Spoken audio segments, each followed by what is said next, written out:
Welcome guys. तो आज हम स्टार्ट करने जा रहे हैं यूनिट 2 सॉफ्टवेयर प्रोजेक्ट मैनेजमेंट की, जिसका नाम है प्रोजेक्ट लाइफ साइकिल। तो पहला टॉपिक आज हम देख रहे हैं अपना। तो पहला टॉपिक है हमारा सॉफ्टवेयर प्रोसेस मॉडल। ठीक है। तो सॉफ्टवेयर प्रोसेस मॉडल को अगर मैं एक लाइन में बताऊंगा तो रिप्रेजेंटेशन ऑफ सॉफ्टवेयर प्रोसेस। जब भी हम कोई सॉफ्टवेयर प्रोजेक्ट या सॉफ्टवेयर बनाते हैं ना, तो उसके करस्पॉन्डिंग हमें एक मॉडल तैयार करना होता है और उस मॉडल के बेस पर हम कोई भी सॉफ्टवेयर को बनाते हैं। अगर मैं इसकी डेफिनेशन देखूं तो a software process model is a structured approach that defines the steps and activities involved in developing and maintaining the software system. ये स्ट्रक्चर अप्रोच कैसे है, देखिए अगर आपकी स्टेजेस देखे जाएँ तो पहले आता है फिजिबिलिटी स्टेट, फिर आता है डिज़ाइन, फिर कोडिंग, टेस्टिंग, मेंटेनेंस। तो ऐसा नहीं है कि पहले टेस्टिंग आ गया या कोडिंग पहले आ गया, ऐसा नहीं होता है ना। तो ये एक स्ट्रक्चर अप्रोच फॉलो करता है ये, इसलिए हम इसे क्या कहते हैं, स्ट्रक्चर्ड वे। ठीक है, स्ट्रक्चर्ड वे और स्ट्रक्चर्ड अप्रोच। और तुम्हारा नेक्स्ट टॉपिक है हमारा चॉइसेस ऑफ प्रोसेस मॉडल। अब किन फैक्टर्स के बेसिस पर हम अपना जो मॉडल है वो सिलेक्ट करते हैं। पहले हमारा प्रोजेक्ट रिक्वायरमेंट्स। पहले हम देखते हैं कि हमारे प्रोजेक्ट की रिक्वायरमेंट्स क्या क्या है। जैसे हमारा रिक्वायरमेंट्स है कि प्रोजेक्ट की जो रिस्क जो है वो ज़्यादा हैंडल होना चाहिए। तो उसके लिए रिस्क हैंडलिंग के लिए सबसे ज़्यादा जो अच्छा मॉडल जो होता है वो स्पाइरल मॉडल होता है। या फिर जैसे कोई साइज़ का देखा जाए कि प्रोजेक्ट का अगर कोई साइज़ ही छोटा है तो हम वाटरफॉल मॉडल यूज़ करेंगे उसके लिए। तो ऐसे हम मतलब चॉइस करते हैं कि कौन सा मॉडल सूटेबल है सिचुएशन के हिसाब से। नेक्स्ट है कॉम्प्लेक्सिटी, जिसमें हम कॉम्प्लेक्सिटी हैंडल कर पाएँ वो। ठीक है। क्लाइंट मतलब जिसमें ज़्यादा से ज़्यादा क्लाइंट का इन्वॉल्वमेंट ज़्यादा हो। ठीक है। जैसे आइटरेटिव मॉडल्स होते हैं उनमें क्लाइंट का इन्वॉल्वमेंट ज़्यादा होता है, तो उसमें हम आइटरेटिव मॉडल यूज़ करेंगे। ठीक है। फिर हमारा स्किल्स एंड नॉलेज, इसमें आता तो नहीं है पर हम कभी कभी कंसिडर कर लेते हैं, क्योंकि ये जो नॉलेज भी देख ली जाती है इसमें कभी कभी डेवलपर्स की या टीम मेंबर्स की। मान लो अगर हम कोई मॉडल जो है यूज़ करना है, तो हम उस मॉडल के जो है ना स्किल्स, हमारे एक्सपीरियंस होना चाहिए। इसका डेवलपर जो है उसमें स्किल्स मतलब एक्सपीरियंस होना चाहिए या कुछ काम कर रखा हो उस पर, है ना। तो ये फैक्टर हमारा कहीं ना कहीं अफेक्ट कर जाता है। वैसे तो मोस्टली ये करता नहीं है ये वाला फैक्टर, क्योंकि स्किल्स वर्कर्स ही है हमारे कंपनी जो है वो हायर करती है स्किल्स वर्कर्स। तो अब हम अगले मॉडल की बात करते हैं। तो हमारा पहला मॉडल जो है वो है रेड मॉडल। तो रैपिड एप्लीकेशन डेवलपमेंट हम क्यों यूज़ करते हैं, क्योंकि हर मॉडल का अपना कोई यूज़ होता है। तो रैपिड एप्लीकेशन डेवलपमेंट का जो है क्या यूज़ है, रैपिड एप्लीकेशन डेवलपमेंट हम तब यूज़ करते हैं जब हमारे पास टाइम बहुत कम होता है या 60 to 90 डेज़ के आसपास होते हैं, है ना।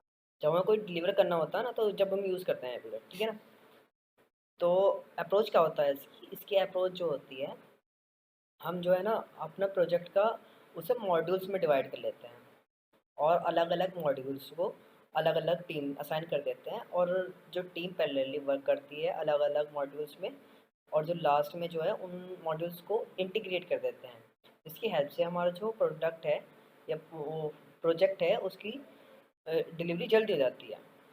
ठीक है। तो अब इसकी डेफिनेशन देखते हैं। Project can be broken down into small module where each module can be assigned independently to separate teams. अब मैंने वही बात बताई आपको कि मॉड्यूल्स को हम मॉड्यूल्स में डिवाइड कर लेते हैं और हर एक मॉड्यूल पर जो है एक एक टीम असाइन कर देते हैं। ठीक है। और ये यूज़ हम कब करते हैं, हम जब टाइम कम होता है हमारे पास, 60 to 90 डेज होते हैं। अब इसका देखिए डायग्राम दे रखा है, ये देखिए, इससे समझते हैं। सबसे पहले क्या करेंगे हम, पहली बात तो ये बहुत इंपॉर्टेंट टॉपिक है, इसे छोड़ना मत, है ना। अब मैं डायग्राम बताता हूँ, ये अच्छे से समझ लीजिए, फिर आप बनाकर लिख देंगे अच्छे से, है ना। और इसे एक्सप्लेन अच्छे से करना हर पॉइंट को। वैसे तो मैं समझा रहा हूँ, आप इसे डिटेल्स में एक्सप्लेन कर देना आप समझ कर। अब पहला है रिक्वायरमेंट एलिसिटेशन। एलिसिटेशन मतलब गैदरिंग, कि मतलब जो हमें रिक्वायरमेंट्स जो है वो क्लाइंट से गैदर करते हैं।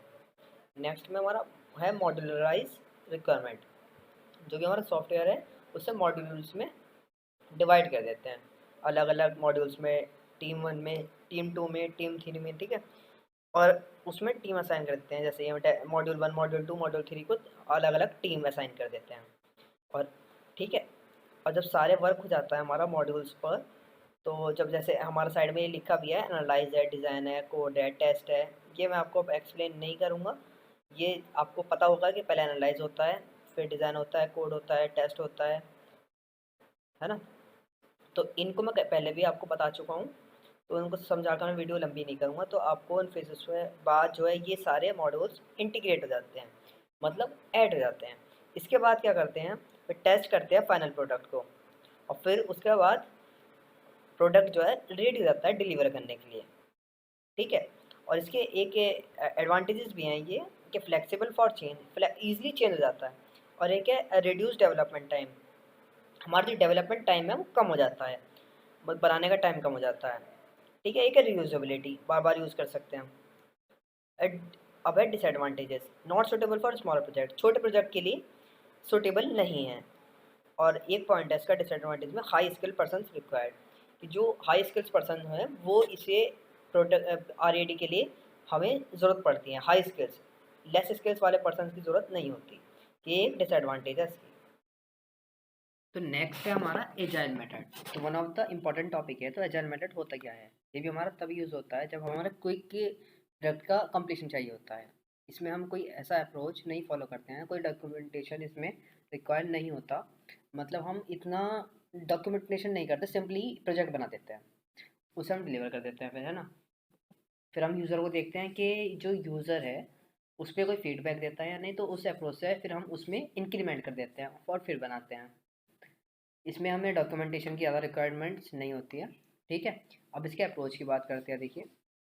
तो इसकी फ्लेक्सिबिलिटी होती है, adaptable to changes in requirement, time to time क्या होता है कि ये रिक्वायरमेंट्स चेंज होती रहती है ना। अगर चेंज हो रही है यूज़र्स की तो हम चेंज कर सकते हैं ईजिली। तो इटरेटिव डेवलपमेंट सेकंड है इसका, instead of delivering the entire project at once, agile break it down into smaller pieces called iteration and sprint, ठीक है। तो इसमें क्या होता है, हम ना स्प्रिंट में डिवाइड कर देते हैं। स्प्रिंट होता है एक टाइम पीरियड, 1 to 4 या 1 to 4 मंथ मान लो आप, जैसे उसमें हमें डिलीवर करना है प्रोडक्ट।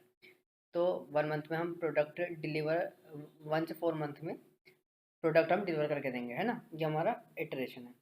फिर हम कस्टमर से फीडबैक लेंगे उस इटरेशन पे जो आपने सेंड करा है ना, उसके बेसिस पर।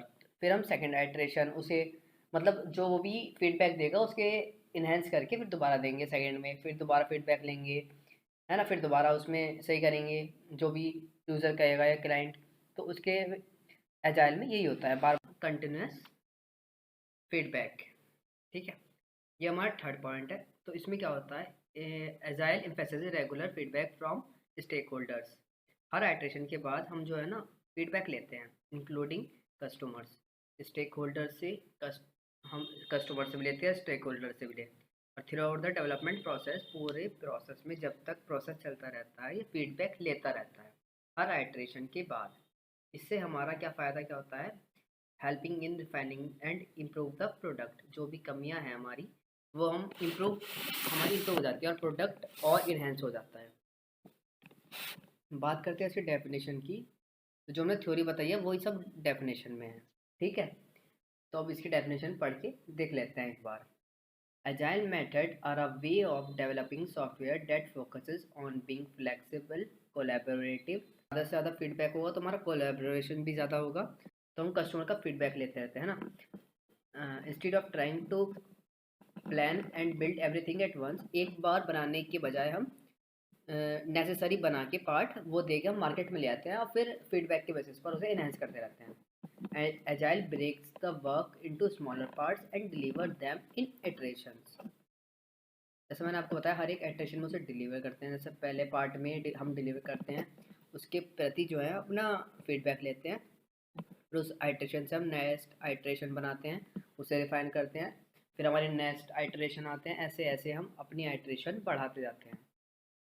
It involves continuous feedback from the customers, हम एक हर आइट्रेशन के बाद फीडबैक लेते हैं कस्टमर्स एंड स्टेक होल्डर्स इन दोनों से, allowing for quick adjustments and improvements, वही जो मैंने आपको बात बताई वही सब है, हमारा रिफाइन होता है और इन्हेंस हो जाता है, ठीक है। जो सॉफ्टवेयर प्रोजेक्ट होता है, and emphasizes teamwork, open communication and teamwork, open communication and a focus on delivering high quality software that meets customer needs, ये ओपन कम्युनिकेशन 2 बार लिखा है, आप कट कर दे रहा है ना। तो जितना ज़्यादा रिफाइन होगा उतना ज़्यादा हमारा प्रोडक्ट जो है हाई क्वालिटी का होगा। That makes a customer need, that meets a customer need, जो हमारे कस्टमर की नीड होगी उसके हिसाब से, है ना। तो इसके बाद क्या है हमारा disadvantages, disadvantages of agile method. Disadvantage में 2 है हमारी, 2 points. Increase stakeholders involvement, जो स्टेक होल्डर्स होते हैं उनका इन्वॉल्वमेंट ज़्यादा हो जाता है इसमें, है ना।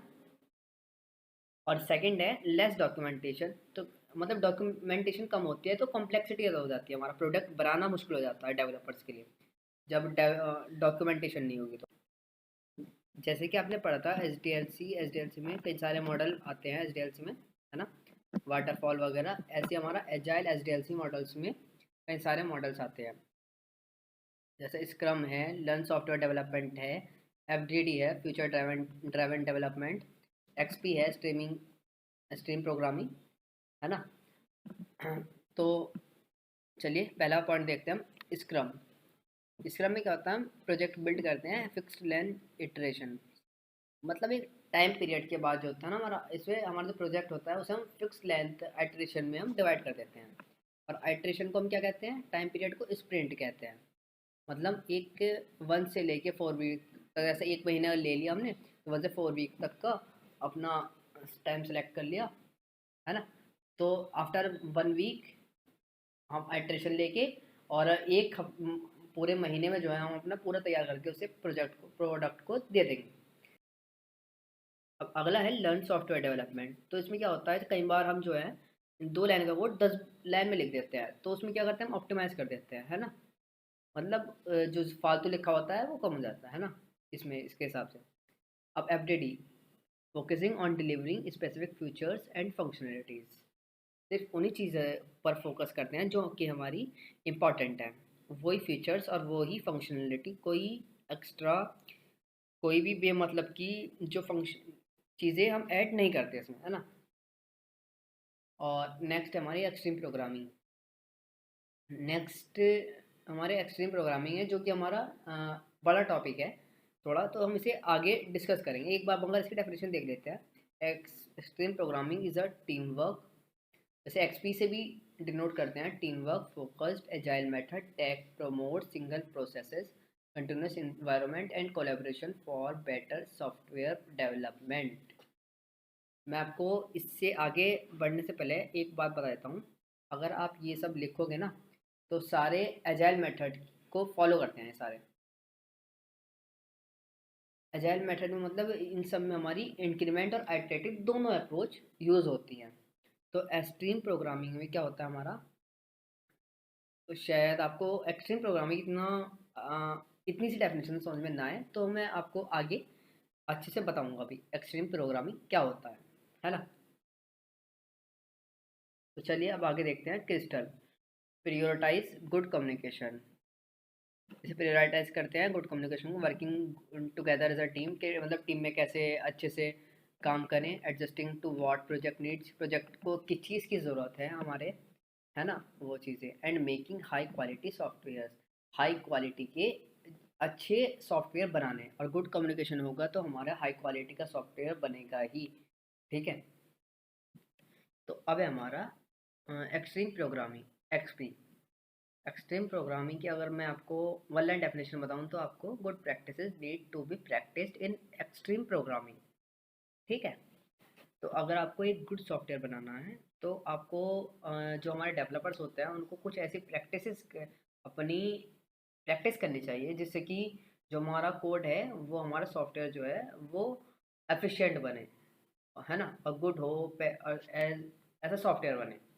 तो ऐसी प्रैक्टिसेस जो करना होता है, जो डेवलपर्स करता है, उसे हम एक्सट्रीम प्रोग्रामिंग कहते हैं, है ना। Some of the good practices that have been recognised in extreme programming, और कौन कौन सी प्रैक्टिसेस है जो हमें एक्सट्रीम प्रोग्रामिंग में करनी चाहिए वो देखते हैं। सबसे पहले हमारी code review, detect and correct error efficiently. तो अगर हम कोड को रिव्यू करते रहेंगे बार बार तो हमारा जो कोड है उसमें एरर्स डिटेक्ट कर पाएंगे ईजिली, और उसे एरर भी वो करेक्ट भी कर सकते हैं, है ना। Carried out by pair of programmer, तो इसमें ये पॉइंट इंपॉर्टेंट है वैसे, ये तो एक्सट्रीम प्रोग्रामिंग का, कि एक कोड में हमेशा पेयर ऑफ प्रोग्रामर यूज़ करें, मतलब पेयर ऑफ प्रोग्रामर वर्क करें, जिससे कोड रिव्यू में क्या होता है, दिक्कत नहीं आती। जब एक से ज़्यादा डेवलपर्स काम करेंगे तो जाहिर सी बात है कम एरर्स आएंगे, है ना, बहुत कम हो जाते हैं एरर के चांसेस ऐसी उसमें। अब है हमारा नेक्स्ट है टेस्टिंग। टेस्टिंग में तो वन ऑफ द इम्पॉर्टेंट है प्रैक्टिसेस है ना, help to remove error and increase reliability. ये क्या करता है, help to remove error and increase reliability. Time to time अपने मॉड्यूल्स को चेक करते हैं, और मॉड्यूल को टेस्ट करने के बाद अपना, ये नहीं है कि पहले अपना प्रोग्राम बना दिया प्रोजेक्ट फिर चेक करना है, बनाते बनाते चेक करते रहो, है ना। पहला मॉड्यूल बनाया तो चेक करो, दूसरा बनाया तो चेक करो, और फिर मॉड्यूल 1 और मॉड्यूल 2 जो बनाया है उन दोनों को इंटीग्रेट करके टेस्ट करना चाहिए, है ना। फिर मॉड्यूल 3 बनाया उसे टेस्ट करो, फिर उसे इंटीग्रेट करके तीनों को इंटीग्रेट करके फिर चेक करो, ऐसे करके, है ना। हमारी जो फिर इससे जो है रिलायबिलिटी, वो एरर और एरर के चांसेस कम हो जाते हैं, रिलायबिलिटी हमारी बढ़ जाती है। Suggest TDD, TDD, test driven development approach. ये अप्रोच हम इसमें सजेस्ट करते हैं ना। Test cases are written even before any code is written. TDD, इसमें जो है TDD अप्रोच जो है वो सजेस्ट करते हैं। तो TDD में हम जो टेस्ट केसेस जो है कोड लिखने से पहले तो उसमें डिफाइन कर लेते हैं, जिससे कि हमारा जो उस टेस्ट के बेस पे पूरा कोड डिफाइन कर पाए और लिख पाए, है ना। जो मेजर्स पॉइंट थी, जैसे ये कस्टमर फीडबैक जो है, वहाँ पर आपको जैसे यहाँ पर कस्टमर फीडबैक होगा, वहाँ पर आपको जो एरर्स के चांसेस हैं वो रिड्यूस हो जाएंगे, और जिससे हमारा इफ़िशिएंट प्रोडक्ट बनने के चांसेस ज़्यादा बढ़ जाएंगे। नेक्स्ट पॉइंट है हमारा इंक्रीमेंटल डेवलपमेंट। तो इंक्रीमेंटल डेवलपमेंट क्या होता है, customer feedback is gained after every iterative, after iteration. हम जो है कस्टमर का फीडबैक लेते हैं, जिससे हमारा हर एक आइटरेटिव के बाद जो हमारा नेक्स्ट फीडबैक लेते हैं तो हम एक इंक्रीमेंट कर देते हैं उसमें, और कुछ नया ऐड कर देते हैं, जिससे हमारा प्रोडक्ट अच्छा बन जाए, है ना। तो इंक्रीमेंट डेवलपमेंट हमारा बहुत ज़रूरी है एजाइल मेथड में। तो नेक्स्ट हमारा सिंप्लिसिटी। सिंप्लिसिटी में क्या होता है, टेस्ट एंड डिबग ईजिली। जितने से ज़्यादा हमारा कोड होगा उसे हम ईजिली टेस्ट करना और उसे डिबग करना, वो हमारा ईजिली हो जाता है, ठीक है, इतना सिंपल होगा कोड। फिर नेक्स्ट है डिज़ाइन। गुड डिज़ाइन होगा तो हमारा जो है डेवलप जो होगा, डेवलप गुड क्वालिटी सॉफ्टवेयर, मतलब जो क्वालिटी होगी सॉफ्टवेयर की वो बढ़ जाएगी, है ना। डिज़ाइन अच्छा होगा तो डिटेल्ड होगा, इजी होगा, जिसमें डाटा फ्लो हम इजीली समझ सकते हैं, तो उतना इजी हमारा प्रोग्रामर्स जो हैं वो कोड कर पाएंगे, इसलिए हमारा जो गुड क्वालिटी सॉफ्टवेयर है वो डेवलप होगा। नेक्स्ट है हमारा इंटीग्रेशन टेस्टिंग। इंटीग्रेशन टेस्टिंग होती है helps to identify bugs at the interface of different functionalities. हर फंक्शनलिटी में जो है हेल्प करती है हमारी एरर्स को ढूंढने में। Continuous integration testing should perform. हमारी कंटिन्यूस इंटीग्रेशन टेस्टिंग परफॉर्म होनी चाहिए। जैसे कि मैंने आपको बताया कि अगर मैं मॉड्यूल 1 मॉड्यूल 2 अगर हमने बनाया है तो उसमें उन दोनों को इंटीग्रेट करके उसको टेस्टिंग करो। फिर मॉड्यूल 3 बनाया तो उसको मॉड्यूल 1 मॉड्यूल 2 मॉड्यूल 3 को इंटीग्रेट करके टेस्टिंग करो। मॉड्यूल 1 और मॉड्यूल 3 की टेस्टिंग करो, फिर मतलब हर तरह से टेस्टिंग करो, जिससे जो हमारे एरर्स के हैं चांसेस सब पूरे रिड्यूस हो जाएं। अब तो बात करते हैं हम आगे एप्लीकेशन की। इसकी एप्लीकेशन क्या होते हैं, ये हमारा स्मॉल प्रोजेक्ट्स के लिए यूज़ होता है ना। जितना ज़्यादा स्मॉल प्रोजेक्ट होगा उतनी ज़्यादा हमारी स्मॉल टीम होगी, और स्मॉल टीम होगी तो फेस टू फेस मीटिंग हो पाएगी ईजिली। तो जो हमारा फीडबैक होता है और कम्युनिकेशन है वो बढ़ जाता है जब मीटिंग होता है फेस टू फेस। तो जो हमारा प्रोग्रामर्स को ज़्यादा अच्छे से समझ में आते हैं, तो अच्छा हमारा हमारा सॉफ्टवेयर जो अच्छे से डिलीवर होता है ना। Project involving new technology need to change frequently. जितना हमें न्यू टेक्नोलॉजीज़ की ज़रूरत है, तो आफ्टर एवरी आइटरेटिव अप्रोच हम उसे ईजिली फ्रिक्वेंटली चेंज कर सकते हैं, ठीक है। तो अगर आपको जैसे कम मार्क्स का एक क्वेश्चन आते हैं 2 मार्क्स या 1 में, तो जैसे उसमें पूछ लेता है 5 वैल्यूज ऑफ एक्स पी, तो उसमें आता है communication, simplicity, feedback, coverage and respect, courage, sorry coverage नहीं, sorry courage, courage and respect. तो नेक्स्ट हमारा मोस्ट इंपॉर्टेंट टॉपिक है डायनामिक सिस्टम डेवलपमेंट मेथड, जिसे हम कहते हैं DSDM। तो अगर हम इसकी बात करें तो ये जो हमारा एजाइल फ्रेमवर्क जो होता है उसे फॉलो करता है। और एजाइल फॉर फ्रेमवर्क में क्या होता है, हमारा इटरेटिव प्लस इंक्रीमेंट अप्रोच होता है और फेजिंग कोलैबोरेशन इंक्रीज करता है ना। तो चलिए इसकी डेफिनेशन देखते हैं। It encompasses not only development practices, जो हमारा एक्सट्रीम प्रोग्रामिंग है वो सिर्फ डेवलपमेंट प्रैक्टिसेस में ही फोकस करता है, पर ये जो है but also addresses area such as project management, ये अलग अलग फील्ड में भी फोकस करता है, जैसे प्रोजेक्ट मैनेजमेंट, गवर्नेंस हो गया एंड बिजनेस एनालिसिस हो गया, एस्टिमेशन जिसकी हम बात करने वाले हैं उस पर भी ये हमारा फोकस करता है। तो बात करते हैं DSDM लाइफ साइकिल की। इस डायग्राम पे मैं अभी आने वाला हूँ, पहले मैं आपको अभी इसकी जो है फेजेस जो है उसकी डेफिनेशन समझा देता हूँ। तो इसमें हमारे 5 फेजेस आते हैं DSDM लाइफ साइकिल एक्टिविटीज़ में। Feasibility study, business study, functional model iteration, design and build iteration, implementation. तो ये जो हमारे लास्ट के जो 3 फेज होते हैं ये इटरेशन फेज होते हैं, है ना। तो फिजिबिलिटी स्टडी में क्या आता है, फिजिबिलिटी स्टडी में हम चेक करते हैं कि जो प्रोजेक्ट है हमारा वो DSDM मॉडल के लिए सूटेबल है या नहीं है। उसके हम जो रिक्वायरमेंट्स होते हैं ना उसके अंडरस्टैंड करते हैं और कॉन्स्टेंट्स देखते हैं कि जो DSDM है ना हमारा उसके लिए सूटेबल है ये या नहीं है। नेक्स्ट है हमारा बिजनेस स्टडी। बिजनेस स्टडी में क्या होता है, इसमें हम यूज़र और फंक्शनल रिक्वायरमेंट्स की देखते हैं कि कौन सी हमारी एप्लीकेशन के लिए नेसेसरी है। Also identify how the application is designed and maintained in the long run कि, और हम देखते हैं जो हमारा इसमें जो हम डिज़ाइन करते हैं उसे कैसे डिज़ाइन करें कि हम जो वो लॉन्ग रन तक मेंटेन कर पाए, हम उसे ज़्यादा से ज़्यादा लंबा चल पाए, है ना।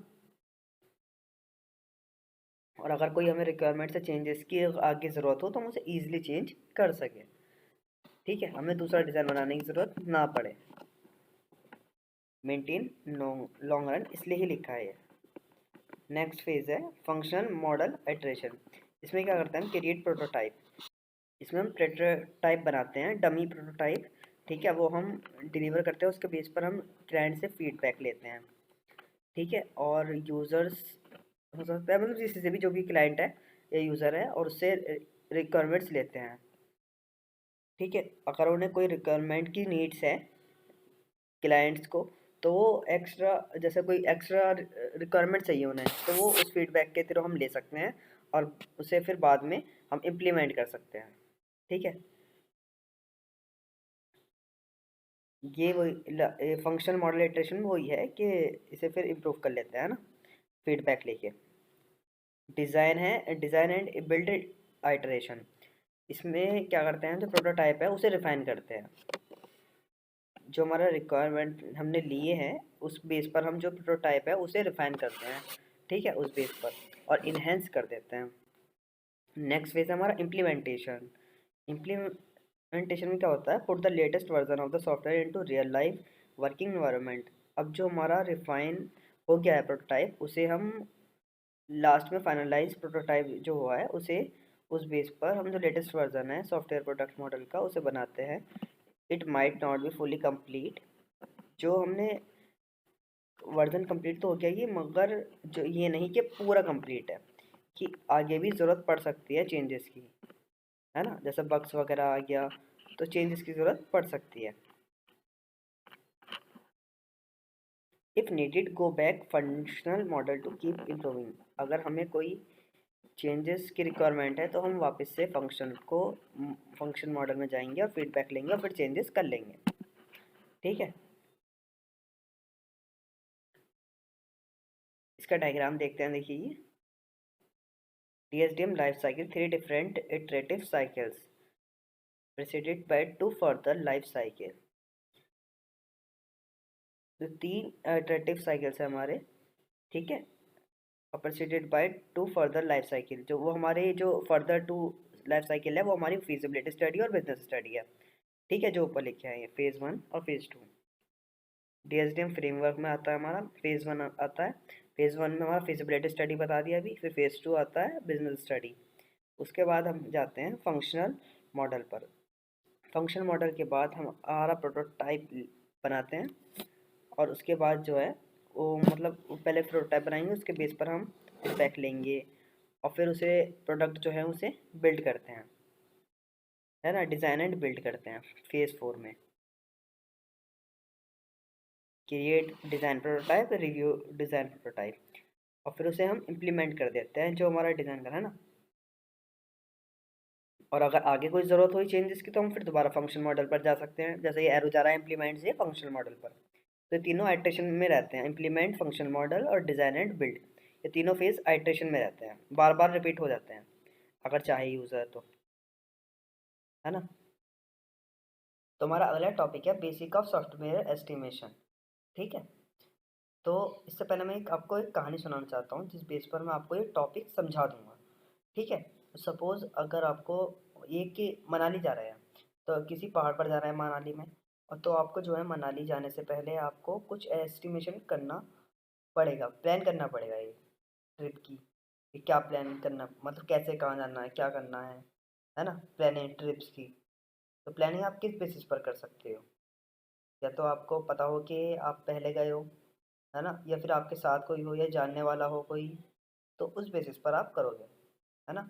जैसे कोई पिछली बार गया था, मेरे 15,000 लगे थे या 20,000 लगे थे, या आपको पहले आइडिया हो कि भाई मेरे इतने लगे थे पहले, है ना, तो आप उस हिसाब से ही पैसे रखोगे अपने पास, उस उतना ही बजट रखोगे अपना। बात करें एफर्ट की, तो आपको एफर्ट लगाना पड़ेगा क्योंकि मनाली जो है आपकी दूर है, तो आपको सुबह जल्दी उठना पड़ेगा, जैसे बस स्टॉप तक जाना पड़ेगा, तो टाइम कभी एक प्लानिंग करके चलनी पड़ेगी कि इतने बजे यहाँ पर, इतने बजे यहाँ तक पहुँचना है, और ये सब डिसाइड करोगे आप, है ना। तो रिसोर्सेज की बात करोगे तो आप जैसे कि क्या क्या चीज़ें चाहिए रिसोर्सेज, जैसे मनाली में ठंडी हो रही होगी और यहाँ पर इतनी गर्मी है जैसे, तो आपको वहाँ पर जैकेट ले जानी पड़ सकती हैं। तो ये रिसोर्सेज होने चाहिए, है ना, क्लाइमेट के लिए, जैसे बूट्स वगैरह हैं ठंड के लिए, या कुछ भी जैसे जो ठंड में ज़रूरत पड़ती हैं, या बसेस वगैरह की, ये सब रिसोर्सेज।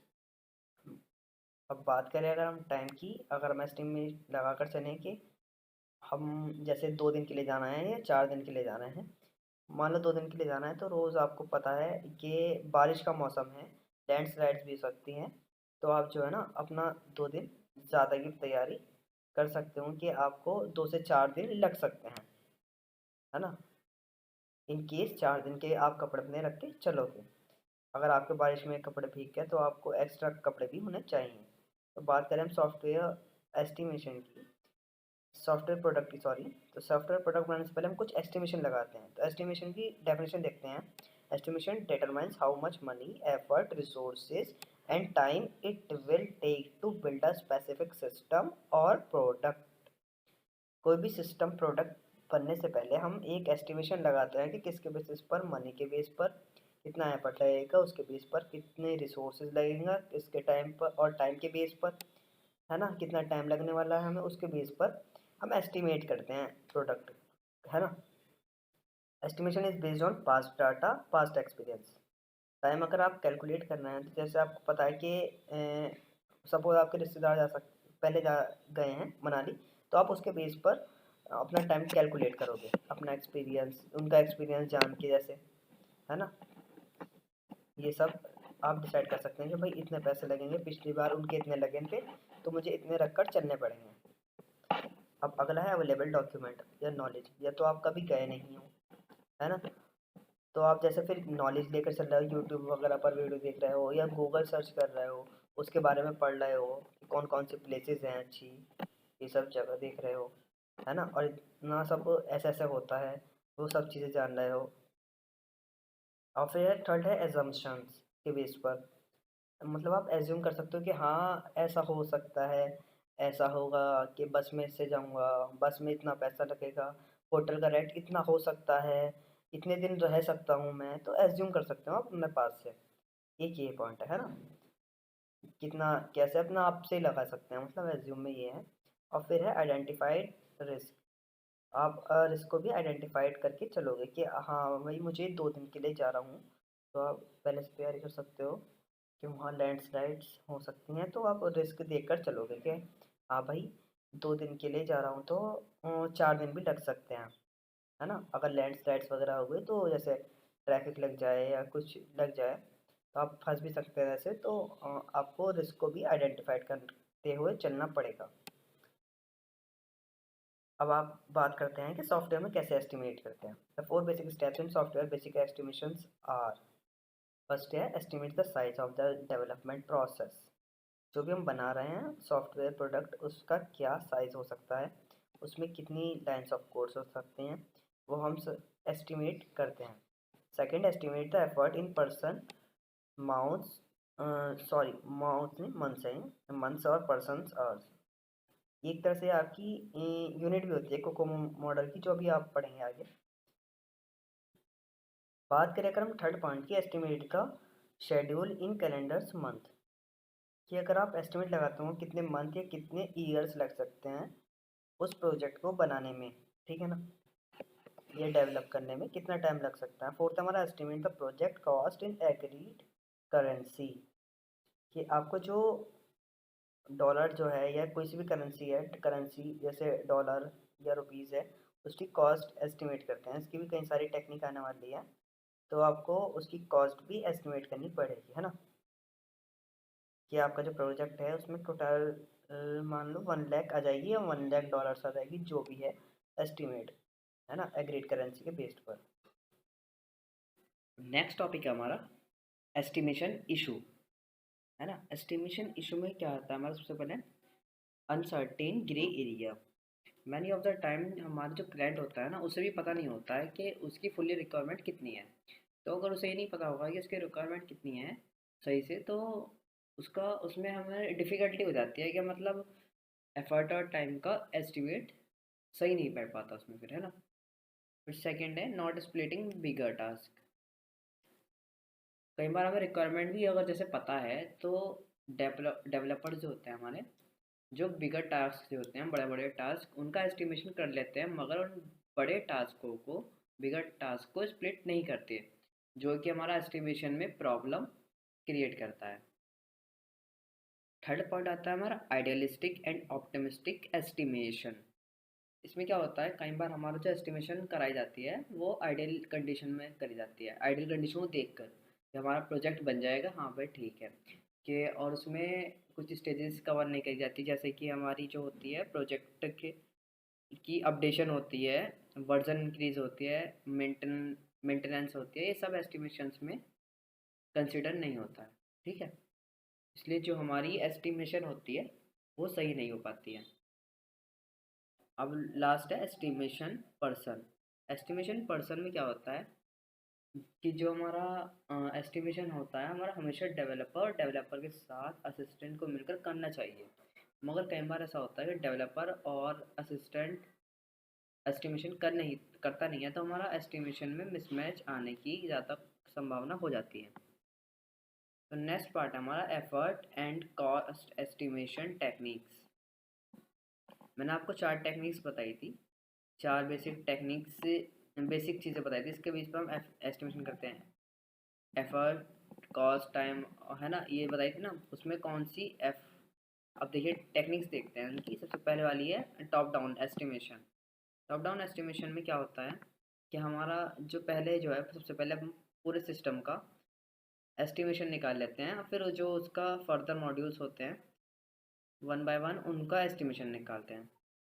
पूरे सिस्टम का एस्टिमेशन निकालेंगे पहले, फिर उसके जो मॉड्यूल्स हैं उनका एस्टिमेशन निकालेंगे, है ना, फिर फर्दर मॉड्यूल्स का, मतलब एक एक करके सारे मॉड्यूल्स का। जैसे मैं आपको एक के रियल टाइम एग्जाम्पल देता हूँ। आपने प्लान करा बर्थडे पार्टी, और बर्थडे पार्टी में जो है आपको 8 आवर अप्रॉक्स लग जाएंगे, और 8 आवर आपने उसका एस्टिमेशन लगाया। उसके सब मॉड्यूल्स है बर्थडे पार्टी के, आपकी जो प्लानिंग है, डेकोरेशन वगैरह, है ना, तो डेकोरेशन में लग गए थे 2 आवर, फूड प्रिपरेशन में लग गए 3 आवर, एंटरटेनमेंट में लग गए 2 आवर, क्लीन अप में लग गया 1 आवर। तो ऐसा करके ये हमारा एस्टिमेशन निकल गया, है ना। तो ये ज़्यादा एक्यूरेट नहीं हो पाता टॉप डाउन एस्टिमेशन। क्योंकि इसमें जो हमारा होता है ना फर्दर काम जो होते हैं, जैसे क्लीन अप में एक्स्ट्रा टाइम भी लग सकता है, या फूड में सर्विंग में ज़्यादा टाइम लग सकता है ना, एक एक्यूरेट नहीं होता ये एस्टिमेशन। अब आता है हमारा bottom up estimation. Bottom up estimation में आपकी ये सबसे ज़्यादा एक्यूरेट होती है। क्यों? क्योंकि आपको इसमें पहले मॉड्यूल्स में एस्टिमेशन लगाते हैं, फिर उस मॉड्यूल से हम जो हमारा मेन मॉड्यूल होता है उसका एस्टिमेशन लगाते हैं। जैसे कि आप बॉटम अप एस्टिमेशन की बात करें तो बॉटम अप में आप रियल टाइम में एग्जांपल दूंगा। जैसे आपको लग गया, जैसे 1 आवर लग गया डेकोरेशन में, 2 आवर लग गया प्रिपेयरिंग फूड में, 4 आवर लग गया आपको रेंजिंग एंटरटेनमेंट में, 3 आवर लग गया क्लीनिंग में 1 आवर लग गया, जैसे है ना, क्लीनिंग में 1 आवर। तो अप्रॉक्स आपका 11 आ रहा है जैसे। तो इसमें टाइम तो बहुत लगता है, मगर ये आपको बिल्कुल एक्यूरेट रिजल्ट देता है। नंबर 3 है आपका एक्सपर्ट जजमेंट। एक्सपर्ट जजमेंट क्या होता है? जैसे आप कोई एक्सपर्ट्स को हायर कर रहे हो और कंसल्टेंट्स लेते हो उनसे, जो भी अपनी रेलिवेंट फील्ड में एक्सपर्टीज़ होते हैं, और उसमें आप कंसल्टेंसीज लेते हो उनसे, और वो आपको कुछ एस्टिमेट्स करके देते हैं।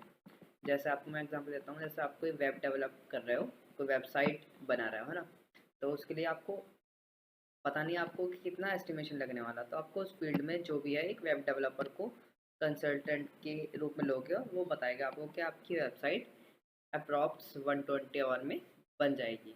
तो आप एस्टिमेट लगा पाओगे कि हाँ मेरी वेबसाइट 120 आवर में बन जाएगी, है ना।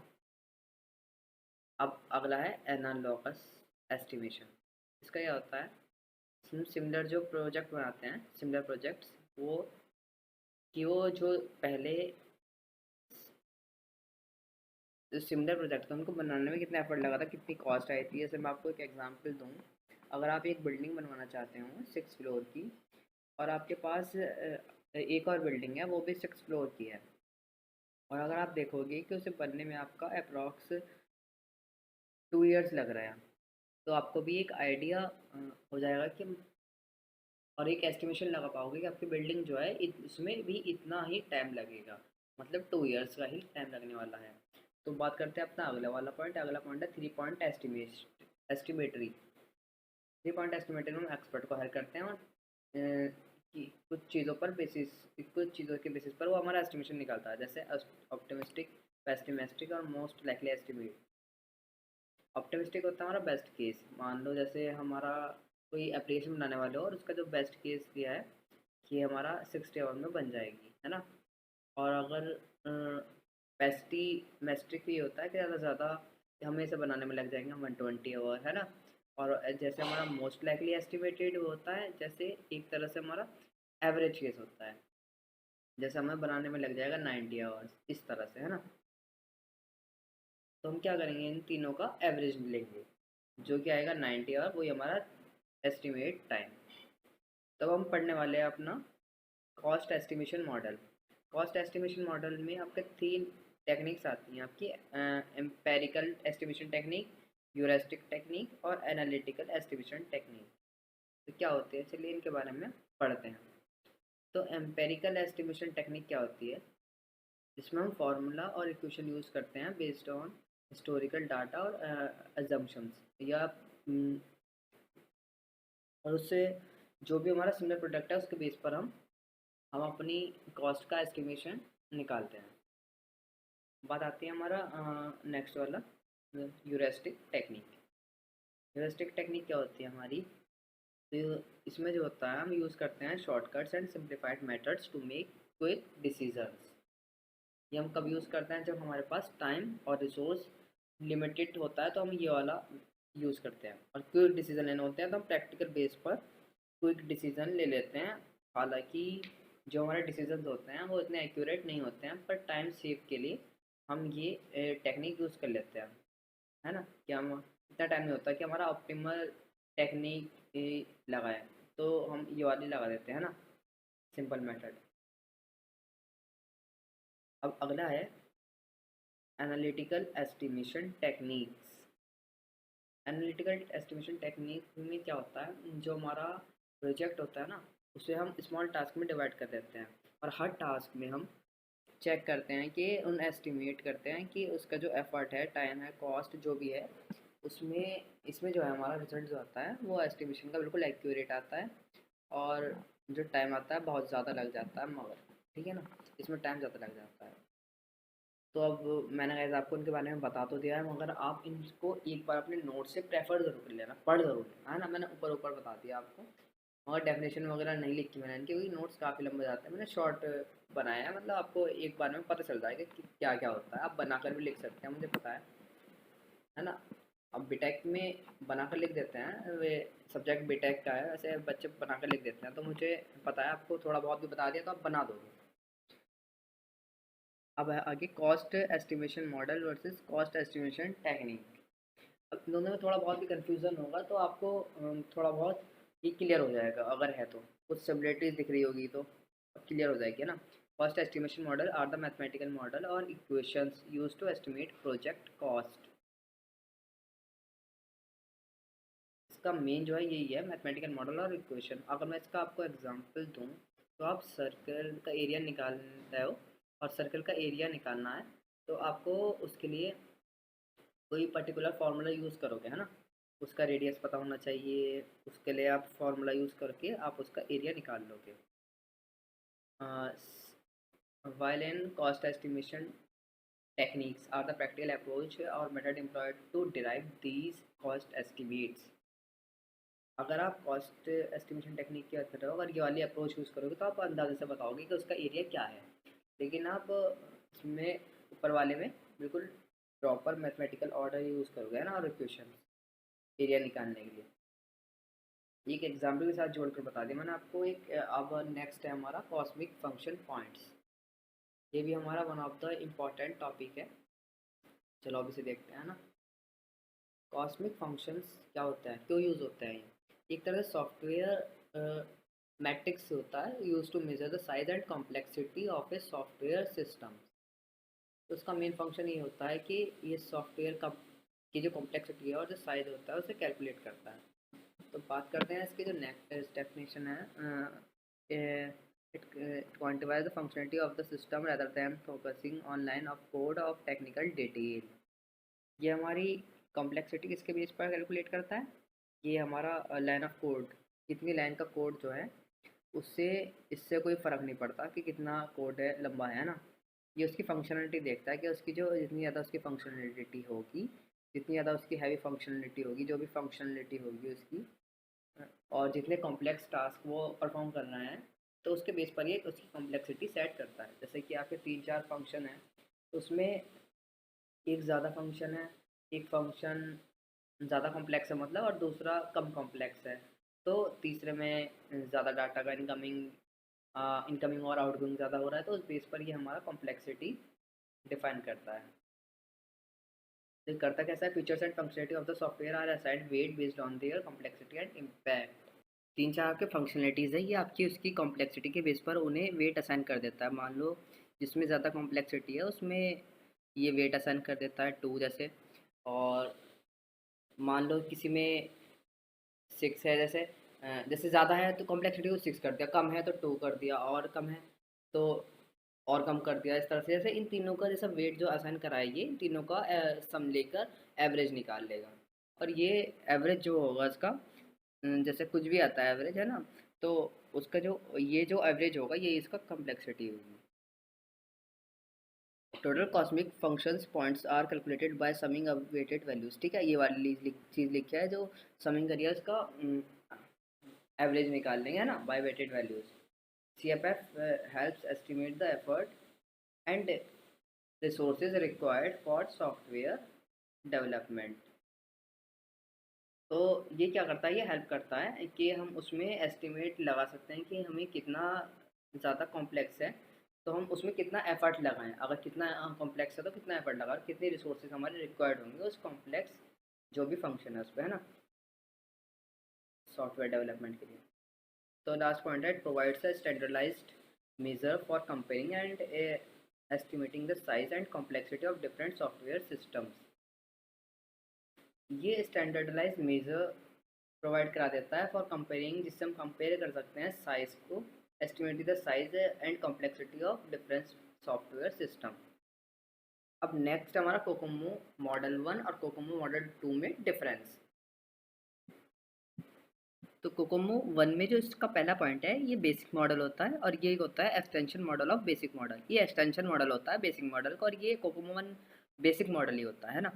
कोकोमो 1 जो होता है ये फॉलो करता है वाटरफॉल मॉडल और ये कोकोमो 2 क्या करता है, ये 3 फेजेस कॉन्सेप्ट को फॉलो करता है। थर्ड पॉइंट है, there are 15 cost drivers are present in COCOMO 1। कितने कॉस्ट ड्राइवर्स प्रेजेंट होते हैं, 15 कोकोमो 1 में। और कोकोमो 2 में कितने होते हैं, 17 ड्राइवर्स। ठीक है। There are data 63 data points in it. 63 data points होते हैं कोकोमो 1 में और 61 डाटा पॉइंट्स होते हैं कोकोमो 2 में। In this model reengineering concept is follow. इस मॉडल में कोकोमो 1 में री इंजीनियरिंग कॉन्सेप्ट जो होता है वो फॉलो होता है और इसमें सॉफ्टवेयर रीयूजेबिलिटी यूज़ होता है कोकोमो 2 में। It is measured in KDSI और कोकोमो 2 जो मेजर्ड होता है वो होता है KLOC में। ठीक है।